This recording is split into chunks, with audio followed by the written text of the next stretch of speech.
Bonjour à toutes et à tous. Aujourd'hui, quatrième et avant-dernier épisode de notre série spéciale Aquascaping. Aujourd'hui, je vais encore vous faire découvrir deux nouveaux aménagements d'aquarium. Vous allez voir dans le premier de belles racines assez grosses, et puis ce qui est intéressant, un arrière-plan à l'arrière de l'aquarium en dégradé. Donc vous allez voir, ça fait un effet super intéressant, pourquoi pas réutiliser dans de futurs projets. Et puis la deuxième composition, c'est également très différent, un paysage avec des petites branches très fines, très nombreuses, dans lequel va évoluer un bêta, un combattant. Donc vous allez voir encore des bonnes idées pour nous, pour de futurs aménagements, soit en aquarium, soit en terrarium.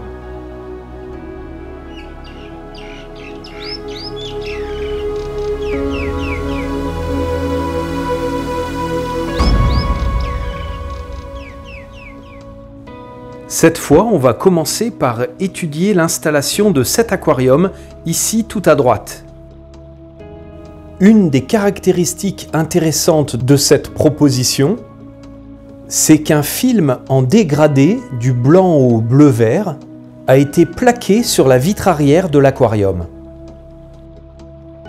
On retrouve ensuite notre première étape habituelle, avec le positionnement cette fois de grosses racines et des pierres. Une fois l'agencement satisfaisant, elles sont d'ailleurs collées entre elles pour que les racines ne flottent pas au moment de la mise en eau. On remplit ensuite l'arrière-plan de sol technique et une fine couche de sable blanc au premier plan, de façon à n'avoir quasiment pas d'épaisseur au niveau de la vitre avant pour un rendu plus esthétique. Quelques branches plus fines, très aériennes, ont été ajoutées à la composition. Vient ensuite la plantation. Pour ne pas que les plantes sèchent, il faut régulièrement les humidifier avant la mise en eau.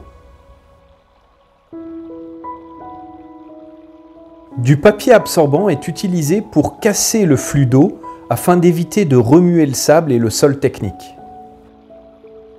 Le lendemain, les racines ayant dégagé beaucoup de tanins, notre aquascaper va finalement retirer cette eau pour en remettre de la propre.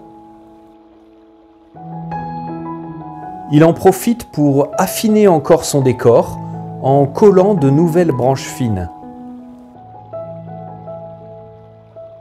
Quelques fougères de java ont également été collées sur les racines. Ça y est, l'aquarium a été remis en eau et un banc de rasbora évolue maintenant dans ce paysage. C'est plutôt original ce dégradé en arrière-plan qui apporte de la couleur. Alors que personnellement j'ai tendance à mettre mes éclairages vers l'avant pour mieux voir les poissons, ici c'est l'inverse.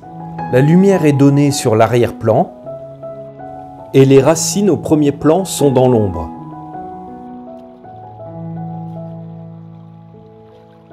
Il faut reconnaître que ça apporte un contraste très lumineux. Encore une très jolie composition, plutôt inspirante et bien différente de tout ce qu'on avait vu jusqu'à maintenant.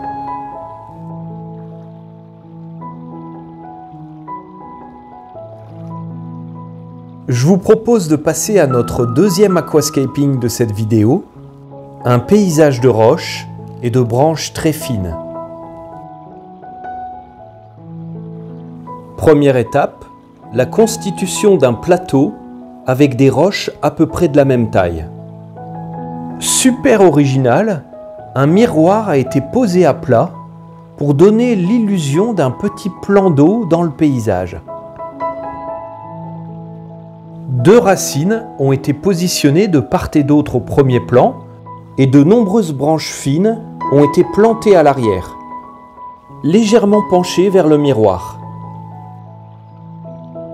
De nombreuses plantes épiphytes, notamment Anubia et fougères de Java, sont ensuite collées sur les roches et les racines. Là encore, une très fine couche de sable clair a été ajoutée au premier plan. Regardez comme le reflet du miroir va donner l'illusion d'un petit plan d'eau dans ce paysage. Quelques petits morceaux de roche ont été ajoutés sur le sable. En y mettant juste un fond d'eau, on aurait là un superbe paludarium pour des crabes vampires par exemple.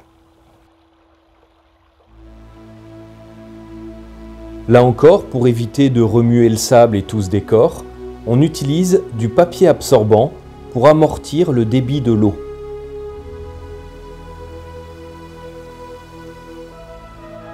Voilà, l'aquarium est maintenant en eau. Un rapide dernier nettoyage permet d'enlever le petit dépôt de poussière de sable sur les roches. Voilà, ce superbe bac est terminé. Un bêta a été ajouté pour apporter un peu de vie dans ce magnifique paysage. Quelques cryptocorines ont également été ajoutés en arrière-plan. Dire que c'est juste un concours et que très probablement ce superbe bac d'aquascaping va être démonté dès le lendemain. Alors que c'est là que l'eau commencera à être parfaitement transparente. Regardez un peu les éléments de détail au pied des roches et au niveau des racines.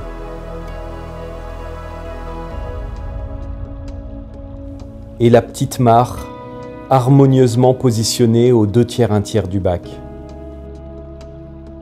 C'est vraiment remarquable cette installation. J'espère que la découverte de ces deux aménagements différents encore pour Aquarium vous a intéressé. Comme d'habitude, n'hésitez pas à me dire ce que vous en pensez dans les commentaires. Et puis, je voulais à nouveau énormément vous remercier toutes et tous pour vous être abonnés à la chaîne tout au long de ces années. Et puis à ceux qui ne sont pas encore abonnés, n'hésitez plus, abonnez-vous, c'est gratuit bien sûr. Et puis vous allez pouvoir comme ça découvrir de nouveaux tutos, de nouvelles vidéos. Donc n'hésitez pas également à activer la cloche pour être informé et ne pas louper mes prochaines vidéos. Voilà, merci encore. Et puis je vous dis à très bientôt pour de nouvelles vidéos. Au revoir.